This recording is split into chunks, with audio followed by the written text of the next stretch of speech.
আমার কানামুনি জন্মদিন ছিল আর তাদের দিলাম আর কেক কাটলাম আর ওখানে দিলাম আর ফুল দেখলাম আর জুতা। আসসালামু আলাইকুম everyone, welcome back to my channel. কেমন আছেন সবাই? আশা করছি আল্লাহর অশেষ রহমতে সবাই অনেক ভালো আছেন, সুস্থ আছেন।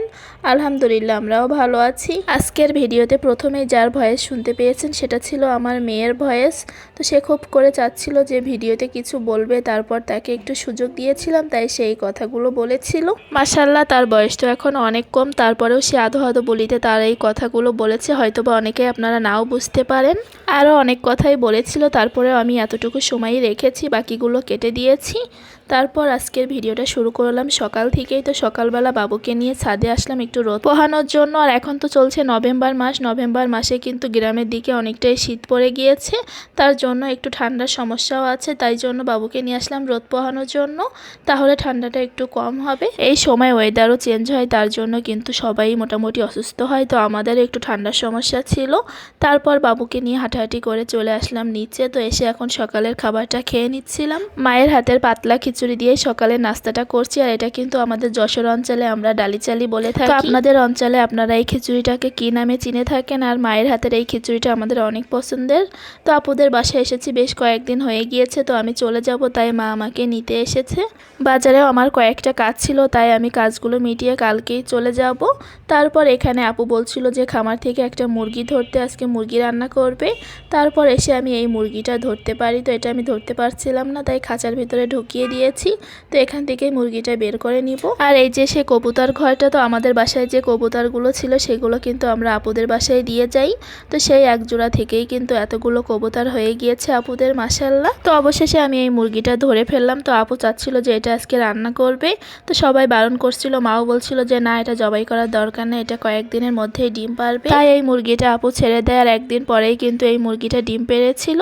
আর এই খামারটা কিন্তু আপুরা নতুনই দিয়েছে, তো কয়েকদিন হয়েছে মুরগিগুলো কিনে সব খামারে রেখেছে, তো এখনো ডিম পারিনি। তো প্রথম এই মুরগিটাই ডিম দিয়েছিল। তারপর এটা ছিল রাতের বেলা। তো আজকে আপুর জন্মদিন ছিল, তাই বাচ্চাদেরকে খুশি করার জন্য বাসায় একটা কেক নিয়ে আসছিল। তো আমি আবার গিয়েছিলাম সন্ধ্যাবেলা তোয়াকে নিয়ে বাজারে। তো বাজার থেকে কাজগুলো মিটিয়ে আসতে আমাদের রাত হয়ে যায়, তাই রাতে একেবারে দুলাভাই আসার পরে আপু কেকটা কাটে। কেক দেখে তো বাচ্চারা অনেক খুশি হয়ে যায়, যদিও বা ইসলামে জন্মদিন পালন করা হারাম, তারপরে বাচ্চাদেরকে খুশি করার জন্য একটা কেক নিয়ে আসা হয়েছে। তো মূলত সবাই বাসায় খাওয়ার জন্যই। তারপর এটা ছিল তার পরের দিনের ভিডিও। তো দুলাভাই বাজার করে নিয়ে আসতে, তাই জন্য আপা চলে আসতে এখানে মাছ কাটার জন্য।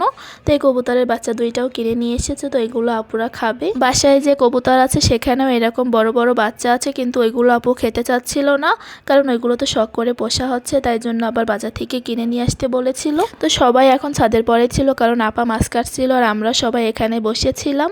তো বাচ্চারাও এখানে খেলা করে বেড়াচ্ছিল। তো আশপাশের পরিবেশটা কিন্তু দেখতে অনেক ভালো লাগে, কারণ এখানে অনেক রকমের ফুল আছে, আর ফুল দেখলেই কিন্তু মনটাও ভালো হয়ে যায়। এইদিকে তো আপু মশলা রোদে দিয়েছিল, তো এইগুলো যদি রোদে শুকিয়ে তারপরে বক্সে করে রাখা যায় তাহলে কিন্তু অনেক দিন পর্যন্তও ভালো থাকে, তা না হলে কিন্তু খুব তাড়াতাড়ি ওইগুলোতে ফাঙ্গাস লেগে যায়। আমিও সবসময় এই কাজটাই করি। আমার বেলকুনিতে তো রোদ আসে, তো ওখানে আমি যে মশলাগুলো থাকে সেগুলো হালকা করে রোদে দিয়ে তারপরে বক্সে ভরে রাখি, তাহলে অনেক দিন পর্যন্ত মচমচে থাকে আর কোনো ফাঙ্গাসও লাগে না। তো এই পাশে পেঁপে গাছটাতে তাকাতেই দেখলাম গাছে একটা পেঁপে পেকেছিল, তাই আবার আমি এই পেঁপেটা পেরে নিলাম। সে পেঁপেটা খেতে একটু মিষ্টি না, একদম পানসে টাইপের। আপুদের যে নিচে গাছ আছে সেইখানকার পেঁপেই খাওয়া হয়। তো এই পেঁপেটা পেরে দেখলাম যে তেমন মিষ্টি না, একদম পানসেই ছিল, তাই আর খাওয়া হয়নি। আর এই যে বস্তায় করে যে আদা চাষ করেছিল সেই গাছগুলো মাশাআল্লাহ কিন্তু অনেক বড় হয়েছে। তো এখন দেখার বিষয় আদা কতটুকু হয়। তারপর এই যে আপুদের ছাদ বাগানের বড়ই গাছটা, তো এখানে বাচ্চারা ছিল, তো ওদেরকে একটু শর্টস ভিডিও বানিয়ে দিলাম। তো এখানে তো আমার মেয়েটা গাছে হাত দিয়ে এরকম করছিল, কারণ গাছে কাটা ছিল, সে তো আর বুঝতে পারছিল না, তারপর ভয়ে আর গাছের দিকে হাত দিচ্ছিল না, এক সাইডে। এই ছিল আমার আজকের ভিডিওটা। তো আপনাদের কাছে কেমন লেগেছে অবশ্যই কিন্তু জানাবেন। দেখা হবে পরবর্তী ভিডিওতে, সেই পর্যন্ত আল্লাহ হাফেজ।